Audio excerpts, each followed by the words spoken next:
सामान्य रूप से जो लोग चमत्कारिक शक्तियां दिखाते हैं वो क्षणिक होती हैं। चमत्कार शब्द में छिपा भी यही होता है कि ऐसा कभी कभार ही होता है। चमत्कार रिपीट नहीं होता।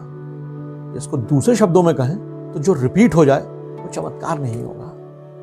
सामान्य रूप से जो चमत्कार करते हैं उन्हें बुद्धि के स्तर पर बहुत श्रेष्ठता हासिल नहीं होती, लेकिन एक नाम इसके उलट है। वो चमत्कार दिखाते हैं, जीवन जीना सिखाते हैं, युगों युगों तक फॉलो किया जाने वाला दर्शन समझाते हैं। और वो कोई और नहीं, श्री कृष्ण है। द्वापर से लेके अब तक और न जाने आने वाली कई सदियों तक वे पथ प्रदर्शक बने रहेंगे, यूं ही। नमस्कार दोस्तों, मैं अतुल हूं।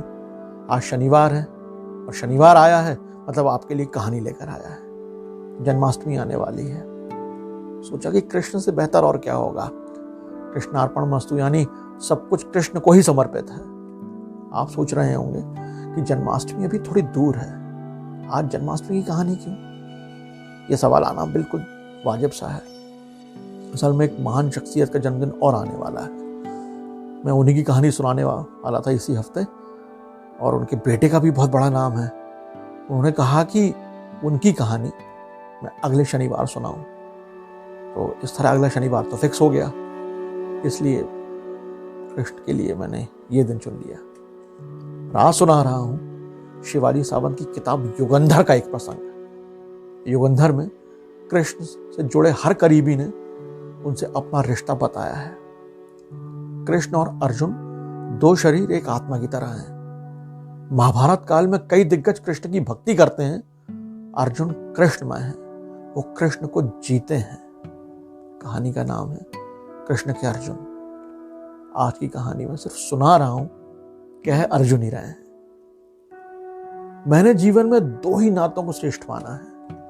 पहला है कुंती माता की छुटकी संतान होना, और उससे भी ज्यादा है श्री कृष्ण का प्रथम श्रेणी का सखा होने का। इन दो नातों ने मुझे जीवन में बहुत कुछ दिया। मुझे जो भी कीर्ति मिली इन्हीं के कारण। मैंने जीवन में केवल श्री कृष्ण को सर्वश्रेष्ठ माना। हर मनुष्य को अपने स्व पर गर्व होता है। स्व यानी खुद पर गर्व होता है, और मुझे इस बात पर गर्व था कि मैंने अपने स्व को श्री कृष्ण के चरणों में समर्पित कर दिया है। श्री कृष्ण से बातें करते हुए मुझे उसकी आकाश जैसी ऊंचाई प्रतीत होती थी। वह मुझे आकाश की तरह व्यापक और असीम लगता था। जब द्रौपदी मेरे जीवन में आई तब उसने मुझे कृष्ण कहकर संबोधित करना ज्यादा सही लगा। उसे कृष्ण कहते समय कभी कभार आभास होता था कि उसके आकाश जैसे विशाल हृदय में अपने अस्तित्व के कण कण के साथ समा गया हूं। प्रायः मेरे सभी भाई और यादव मुझे पार्थ, धनंजय, फाल्गुनी, भारत, अर्जुन जैसे नाम से बुलाते थे। मेरे अर्जुन नाम का स्पष्ट अर्थ भी मुझे कृष्ण ने ही बताया था। कुरुक्षेत्र के सूर्य कुंड के तट पर हमारी पहली भेंट हुई थी। मेरी आंखों की गहराई में झांकते हुए उसने कहा था, अर्जुन नाम केवल तुझे ही शोभा देता है, दूसरा कोई इसके आसपास भी नहीं फटक सकता। अपने नाम पर अभिप्राय जान ले और सदैव ध्यान में रख। अर्जन करने का अर्थ है प्राप्त करना। इस जग में कीर्ति के दिलाने वाला जो भी ज्ञान है उसको अर्जित करने में ही तेरे जीवन की सफलता है। तब से वह मुझे अर्जुन कहता आया है, हमेशा। कभी कभी वह प्रेम से मुझे सखा भी कहता था। मुझे अनुभव हुआ था कि जिस दिन वह मुझे सखा कहता था वह पूरा दिन मेरा असीमित आनंद में बीतता था। मुझे सूक्ष्म आभास हो गया था कि कुछ इने गिने व्यक्तियों को ही वह सखा मानता था, सखा कहता था। इनमें उसके सारथी दारुक, मित्र सुदामा, महात्मा विदुर, हस्तिनापुर के मंत्री संजय और उद्धव भैया का नाम आता है। मैंने उसे केवल द्रौपदी को ही सखा कहते हुए सुना था। माता कुंती और बलराम भैया ने कभी बताया था कि बचपन में उसने गोकुल में राधा को सखी कहा और माना था। खुद कृष्ण ने बताया था कि राधा की स्मृति में वो रोज शुभ्र धवल पुष्पों की वैजयंती माला धारण करता था। हम पांचों भाई ऊपर से तो जग को अलग अलग दिखाई देते थे, लेकिन यह भी सच है कि हमारे मूल स्वभाव अलग अलग ही थे। हम पांचों का अस्तित्व किसी बलिष्ठ मुष्टि यानी मुट्ठी की भांति अभेद्य था। इसे बनाने में मां कुंती और द्रौपदी का योगदान था। हमें गढ़ने में हमारे प्रिय सखा श्री कृष्ण की जो भूमिका थी उस पर किसी को तौला नहीं जा सकता। महाभारत में हताश और किंग कर्तव्य विमूढ़ हो जाने पर उसने मुझे गीता का ज्ञान दिया था, और उसने मुझे ही क्यों चुना होगा गीता का अजर अमर तत्व ज्ञान सुनाने के लिए। इसके लिए उसने भ्राता युधिष्ठिर और भीमसेन को भी परखा होगा। उसकी सत्व परीक्षा में युधिष्ठिर खरे नहीं उतरे होंगे क्या? युधिष्ठिर ने प्रमाणित कर दिया था कि वह अपनी मनुष्यता को भुला देने वाले द्यूत कर्म जैसे व्यसन में लिप्त हो सकता है। मुझे लगता है कि यही कारण होगा कि उन्होंने युधिष्ठिर भैया को नहीं चुना। ज्येष्ठत्व के सिद्धांत से वह इंद्रप्रस्थ के सिंहासन पर आसीन हो गए थे युधिष्ठिर भैया, परंतु जिस श्री कृष्ण की सहायता से इंद्रप्रस्थ बन पाया था, युधिष्ठिर ने उस द्वारका नगरी के दर्शन करने की कभी इच्छा नहीं जताई थी। युधिष्ठिर को एक सूक्ष्म अहंकार यह भी था कि उसके भ्राता पूरी तरह से उसके वश में है। भीमसेन महासामर्थ्यशाली हैं, ये तो सब जानते थे, लेकिन जब उसके सामर्थ्य में ज्वार आता था तो वह अनियंत्रित हो जाता था। उन्हें प्रोत्साहित करना तो आसान था, नियंत्रण में लाना बेहद कठिन। भोजन और निद्रा भीमसेन की कमजोरी थे, इसलिए श्री कृष्ण ने भीमसेन को भी गीता ज्ञान के लिए नहीं चुना। गीतोपदेश देने के लिए कृष्ण ने ही मुझे चुना। और सच कहूं तो यह प्रश्न कभी मन में आया ही नहीं, क्योंकि मैं था ही नहीं। मैं तो श्री कृष्ण की सांस था, उसके बिना जीवन पूर्ण हो ही नहीं सकता था। महायुद्ध के आरंभ में कुरुक्षेत्र की धरती पर उसने मुझे गीतोपदेश दिया। जो मुझे ज्ञात हुआ उसी में मेरे जीवन का सार निहित था।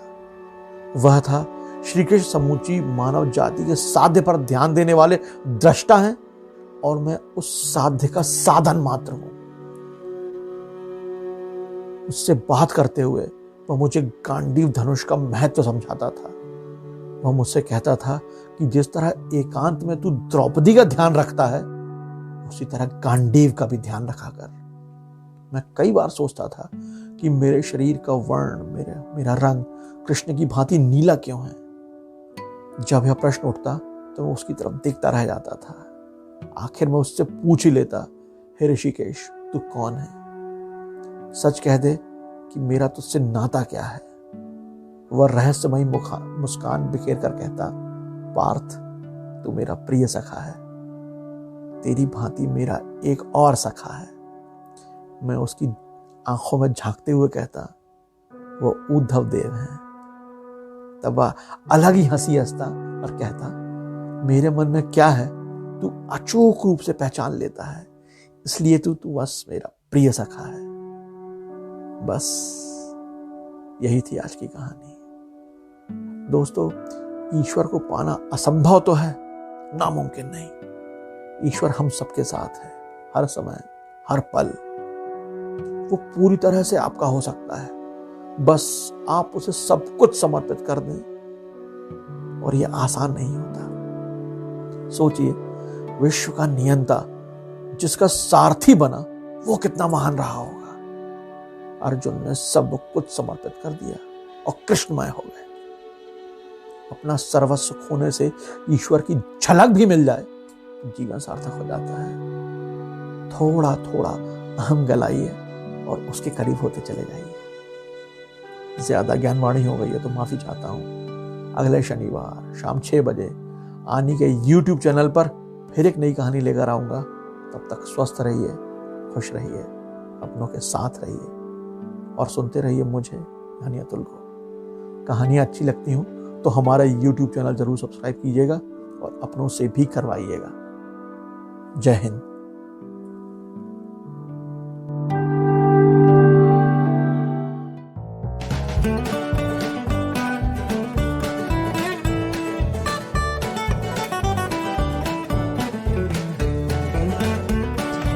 Watch Ani TV।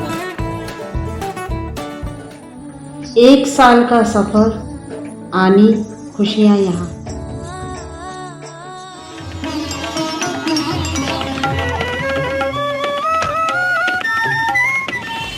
2020 से ये कोरोना का संदेश लेकर घूम रहा हूँ, लोगों को जागरूक कर रहा हूँ।